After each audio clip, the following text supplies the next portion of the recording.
We got us a corpse and cartridge occasion.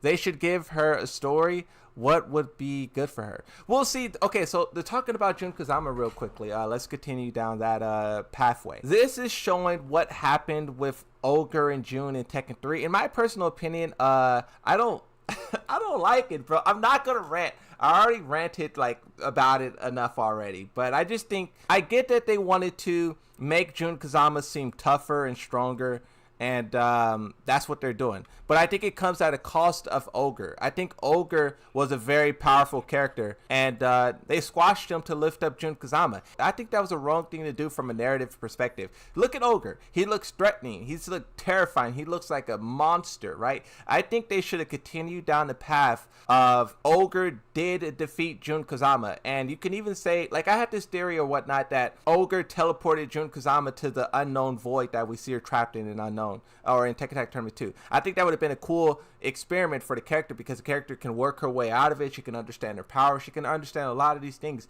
being trapped in this weird dimension. Break free. When she break free, Tekken 8 is coming on. Tekken 8 is going on, and then she shows up to help with Tekken 8. It ties together not only Tag 2, but it ties together Tekken 3. It explains her missing. It explains Ogre. Ogre still seems really powerful. He teleported Jun Kazama. He took her away from Jun Kazama. That is so important, and this is why I dislike this so much, is because Ogre is one of the most important characters in the whole game, because he took Jin off his path. Jun Kazama was teaching Jin to control the devil gene and like control his powers and to just be like good, right? She was teaching him. But Ogre came along, clapped Jun's cheeks. Jun Kazama, she was lost to the void, and Jun Kazama, we seen him go down on this dark path. Heihachi manipulated him. His battle with Kazuya. Jin caused World War III. He wasn't supposed to do that, but him being separated from Jun Kazama, his teacher, his master, his mom, it pushed him down that path. And I think that's why Ogre is so important, and that's why, you know, him being this powerful threat is important. But in Tekken 8, they diminished that. They had Jun Kazama lead him away to a cave, which doesn't make sense, because Ogre is not some rampaging beast. Yes, he looks terrifying, but he's also super smart. It is said that he is like an alien creature from space. He speaks many different languages. He's like a god. He's not a beast, and he should have been smart enough to realize that Jun Kazama was trying to lead him away from Jin, and he should have said, no, I'm not going with you over there. I'm here for Jin and the devil gene, and that's what I want. But they didn't do that. He went over there with Jun Kazama. She clapped his cheeks in the cave, and she fell asleep, and she's been asleep for that whole time. It just completely destroys what this could have meant. And it's all for the purpose of building up Jun Kazama. But what it actually does is not build up Jun Kazama. It actually makes her worse. I think it would have been so much better if Jun Kazama lost the fight to Ogre, but then she overcome that loss. She overcome that suffering, and she becomes stronger. That's literally what you're supposed to do. You're supposed to have the hero get beat.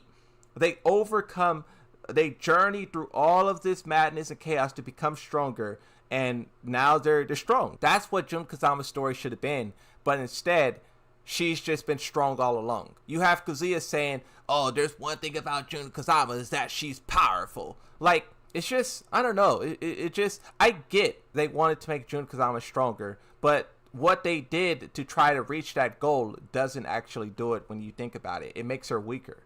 And also it makes the story makes less sense. Instead of helping Jin and Kazuya and Heihachi and all of that stuff, she was sleeping in a cave. Like, what? You mean to tell me she was in this cave and all someone had to do was stumble into that cave and they would have found her?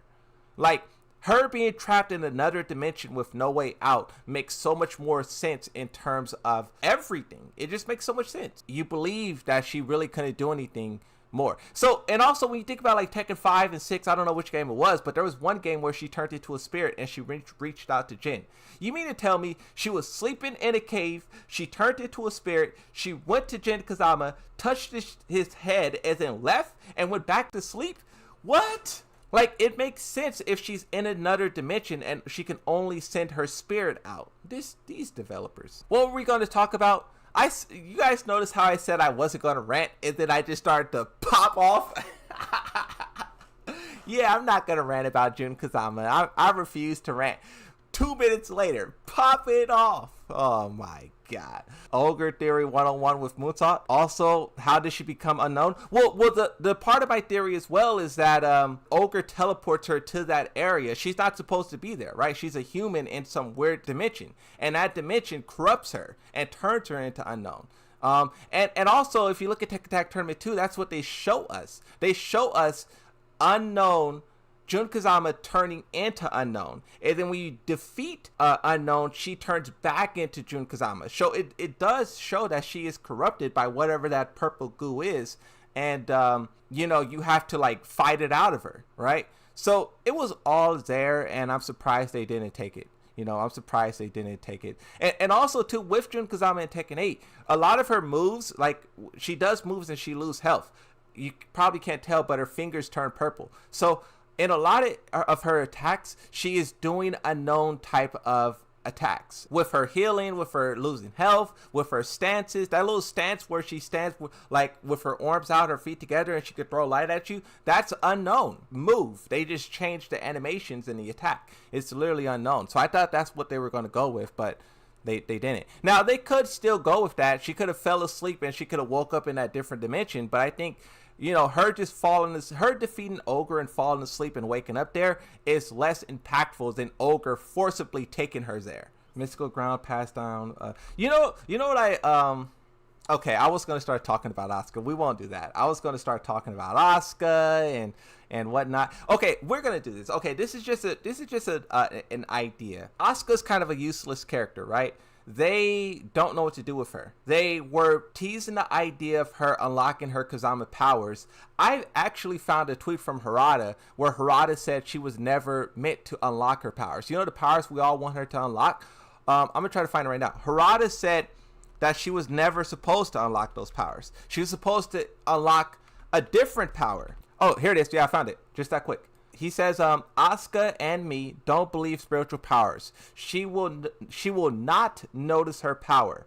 However, she might awake to another power. You could take this as two ways. One, Devil Asuka. And I know what you guys may think, like, Moonsault, that's a horrible idea. Like, that's not, why would they do that? And you would not be wrong for thinking that. The reason that makes me believe that this is maybe likely is because, one, we have it's art right here. We have art right here. But two, if you look at what happened to Reina in the story, it's exactly as Harada described. But instead of Asuka, it's Reina. Kazuya drops this laser on her. She gets knocked out. See, she wakes up and now her eye is red. She has the devil gene. What point was I trying to make here? I can't remember. I be trying to do these ultra complex breakdowns of Tekken with tweets, with story, with this, with that. Oh my God. I be trying, y'all. I be trying. Oh, you know what I was going to say though?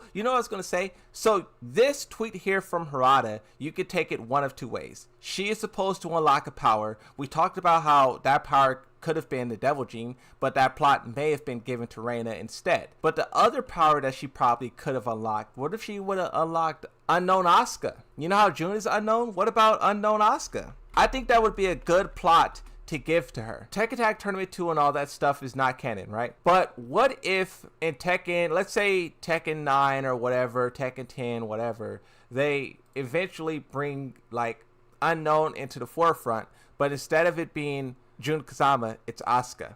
What would you guys feel about that? Can you guys give me like a 1 out of 10? She's the Kazama for no reason. Angel Asuka versus True Devil Reina. Let's go.